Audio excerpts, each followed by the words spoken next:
Answer সদস্যের সাথে শিক্ষার্থীদের সংঘর্ষ হওয়ায় অনেকে আহত হয়েছেন।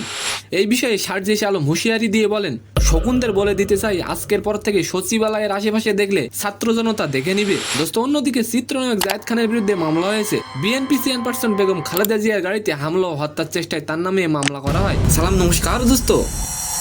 শারজিস আলম বলেন, 36 দিনের গণঅভ্যুত্থানে আমরা সচিবালয়ে ঘেরোয়ার মতো কোনো কর্মসূচি দেইনি, কারণ এই সচিবালয় থেকেই রাষ্ট্র পরিচালিত হয়। গণঅভ্যুত্থানের কয়েকদিন যেতে না যেতেই অধিকার আদায়ের নামে যারা ভণ্ডামি করে সচিবালয় ব্লক করেছেন তারা স্বৈরাচারের দালাল ছাড়া আর কিছু না।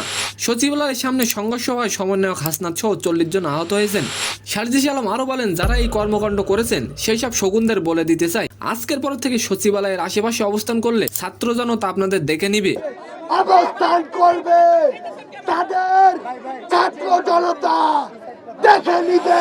দোস্ত, অন্যদিকে 9 বছর আগে বেগম খালেদা জিয়ার গাড়িতে হামলা চালিয়ে তাকে হত্যার চেষ্টা করার দায়ে মামলা হয়েছে জায়েদ খানের নামে। গত রবিবার ব্যান্ড শিল্পী আসিফ ইমাম এই মামলাটি দায়ের করেন।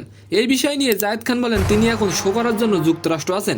সেখান থেকে তিনি বলেন, আমরা শিল্পী হয়ে সাবেক প্রধানমন্ত্রীকে হামলার চেষ্টা করব, এটা কেমন কথা? আমার মনে হয় পরিচিত অপরাধীকে আড়াল করতে এই ষড়যন্ত্র করা হয়েছে আমার নামে। 2015 সালের 20 এপ্রিল নির্বাচনী প্রচারণার সময় বেগম খালেদা জিয়াকে হত্যার চেষ্টা করায় তার নামে এই মামলাটি দায়ের করা হয়েছে। তো সম্মানিত দর্শক, আজকের ভিডিওটি কেমন লাগলো অবশ্যই কমেন্ট বক্সে জানাবেন। আর ভিডিওটি যদি ভালো লাগে অবশ্যই একটি লাইক দিয়ে আমাদের চ্যানেলটিকে সাবস্ক্রাইব করে দিবেন। ধন্যবাদ।